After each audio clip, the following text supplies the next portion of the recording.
Joining us now to review some of the headlines of today's newspapers from around the world is Arise News analyst Emmanuel Great Malabite Efene. Good morning, Ruben. Good morning, Ayo. Good morning, Rufai. Morning. We start the review with this day, Nigeria's newspaper of record. The lead story, at last, Chicago State University releases Tinubu's academic records. Deposition today. Documents say Tinubu attended CSU and high school, graduated from Government College, Lagos. Now, request number 2.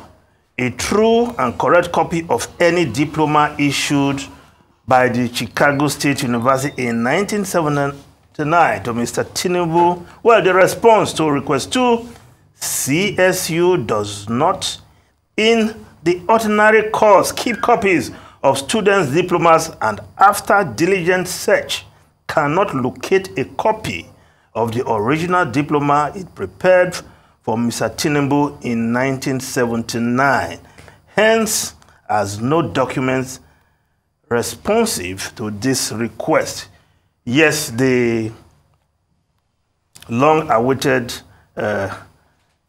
release of document, of course, the deposition will be done today in the court. But the report further stated, but the university was able to produce diploma certificates of other graduates not requested by Atiku. The released documents are suspected by former Vice President Atiku Abubakar exposed variations in signatories and logo, as well as revealing the fact that the president attended the university after he, quote, graduated, unquote, from Government College, Lagos in 1970. Of course, in his compliance to the request for records, CSU stated that the documents, of course, what I've read earlier, the documents responsive to this request, which CSU, after diligent search, has been able to locate, are produced herewith and bits labeled CSU 008N through CSU and so forth and so on.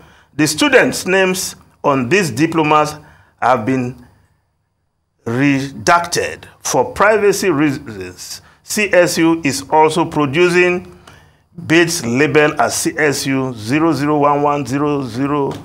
Yes, Atiku team will have these documents. What they do with these documents thereafter left to be seen. What can be proven from these documents? Of course, the presidential candidate of the PDP had accused Tinubu of forging his CSU certificate submitted to the Independent National Electoral Commission in aid of his qualification. How these documents will be put to use? Will they be presented to the Supreme Court?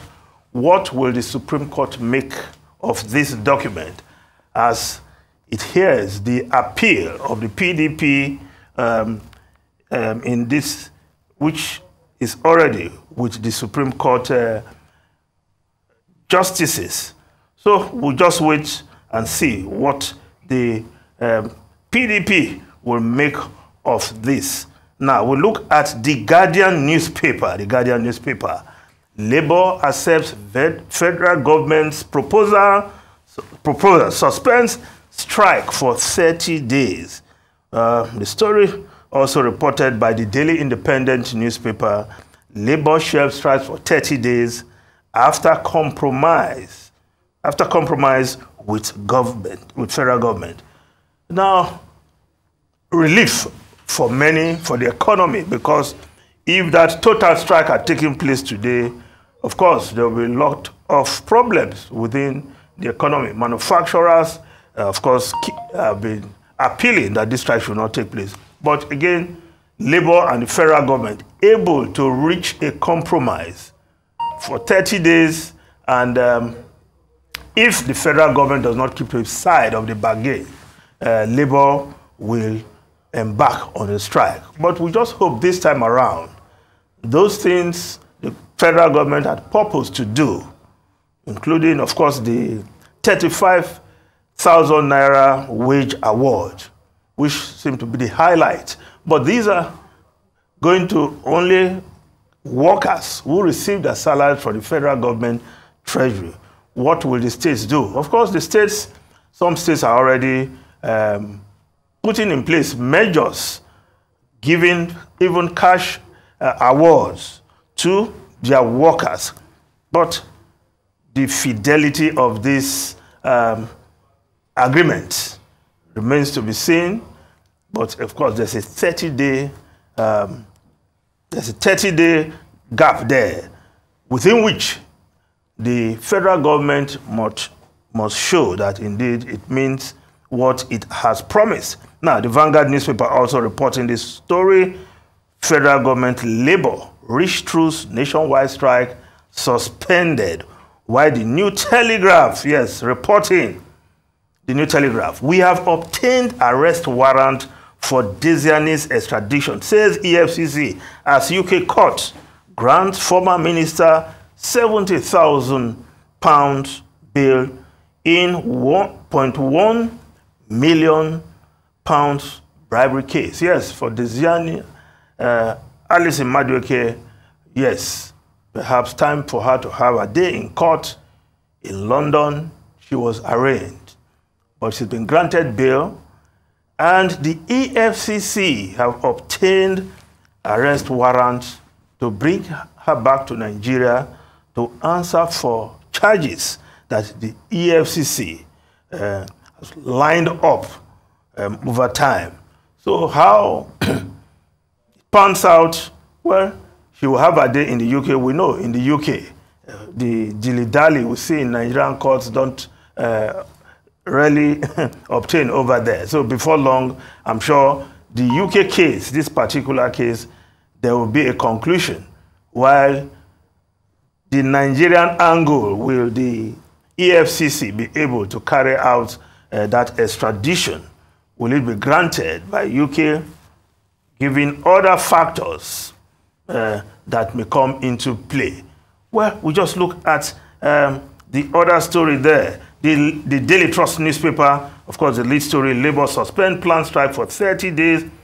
Blueprint newspaper, after Nasarawa Tribunal's verdict, Sule calls for calm, says, I remain governor until. Cautions opponents, hopes to get justice at appeal court. Judgment affirmation of the people's will. PDP Ombungadu, yes. Yesterday, the tribunal ruled that, yes, this Sule, the governor of Kano State, Nasarawa State, is not the winner. And the PDP candidate has been so declared. But what will happen, the governor certainly is going on appeal, as he has stated, and this matter may just well go all the way to the Supreme Court. 2-1, the justices ruled. 2 in favor of the PDP candidate, while 1 ruled that, yes, Sule indeed is the winner. So we'll see how that happens. Daily Sun newspaper, same stories, the strike. Daily Sun, federal government reaches truce with NLC TUC. The Nation newspaper, federal government votes 100 billion naira for high capacity CNG buses.